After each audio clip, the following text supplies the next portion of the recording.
cruise ships are hotspots for coronavirus, and around the world, Australians are stranded on 25 of them. Maria, what are you doing? I'm just looking at this magnificent mountain. Julie Turnbull and Maria Minera are on board the Costa Victoria off the coast of Italy. I'm not even going to be able to set foot on. Beautiful. And I was thinking, that was supposed to be me up north going to Austria. The retired teachers are among 1,500 passengers and crew, including more than 200 Australians. We're two lifelong friends, Julie and I, and we set out on the cruise of a lifetime, planned it back in September. We boarded the ship in Mumbai and we were going to have 28 wonderful days, calling in at 2 ports in the south of India and then on to the Maldives where we planned to go ashore. But as the voyage went on, the ports began to close.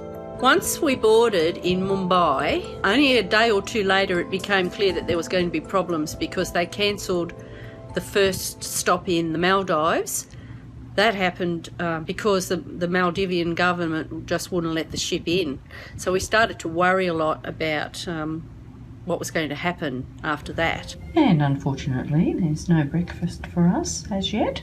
Passengers are now largely isolated to their cabins after the first case of coronavirus was revealed this week. We were told last night just before dinner that a passenger was taken off in Crete, and we've now been told that they are positive, and so we're all confined to cabins. Why? Tell me why. Regular practice. Happy birthday. Julie and Maria are doing their best to protect themselves. A lot of the Australian passengers, we've got nearly 400 on board, started to get really agitated about where we were actually going to go.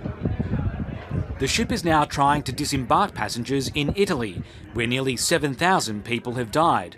Passengers are stuck between a potentially virus-laden ship and the world's most deadly coronavirus outbreak. Hi Julie, how are you? I'm well. How are you this morning? Well, I'm enjoying the view and great to be going through the Suez Canal. Just wondering when we'll get to a port where we can get home. I don't want to go through Venice or Italy, but not sure I've got a choice. Anyway, hopefully we'll get home safely.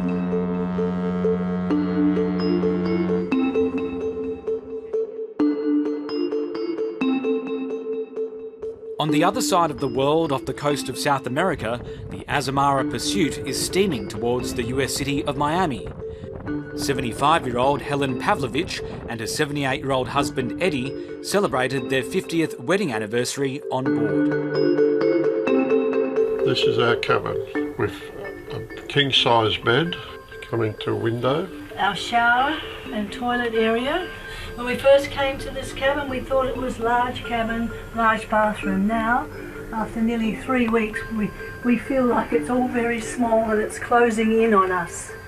The ship tried to dock in Chile, but was rejected. We spent 3 days going up and down the Chilean coast there. The thing is, we're a corona-free ship. We do not have the coronavirus on board. We are clean. And the Chilean authorities were told this, but to no avail. We're on the 10th day of not being able to land. As you can see, everybody is exercising, trying to keep fit. Life on board the ship is pretty much the same as what it always has been. We all appear smiling and happy, but underneath, many of us, especially Australians, are really worried. You know, mum and dad are elderly. We've had some conditions, you know, they are seriously at risk. And, you know, it's, you try not to let your mind go there, but, you know, when you do, you start thinking of all the negative outcomes here, and they're not pleasant.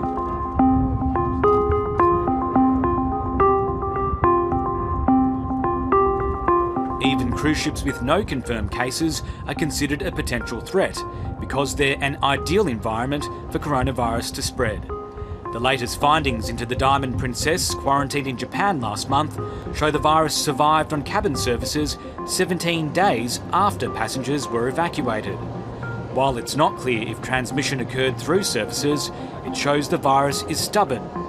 Of Of the 712 positive cases, nearly half showed no symptoms at the time they were tested. So the longer we leave them there, the higher the risk of contracting the virus.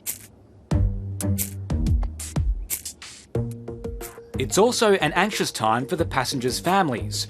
17-year-old student Shristi Lal's elderly grandparents are stuck on the coast of Victoria.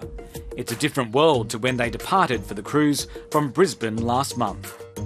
At that time, it was mainly contained in China, the COVID-19. So it was almost we'll be okay. Europe is going to be fine. They are very worried for their well-being. They don't know whether they've contracted the disease. No one really knows. We're passing under. The Australian government is now monitoring plans to have the passengers on the coast of Victoria disembark near Rome. All the Australians that I've spoken to and a lot of other nationalities have all also expressed their concerns about landing in Italy because of the high rate of infections and deaths in Italy. So this is a great concern for all of us. We're continuing to investigate cruise ships with coronavirus cases, including the Ruby Princess, the Ovation of the Seas and the Voyager of the Seas, and what happened after passengers disembarked.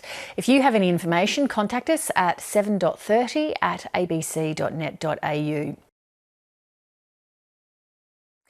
Hi, I'm Lee Sales. Thanks for watching this story. If you'd like to watch more of 7:30's stories, they are on the left of your screen.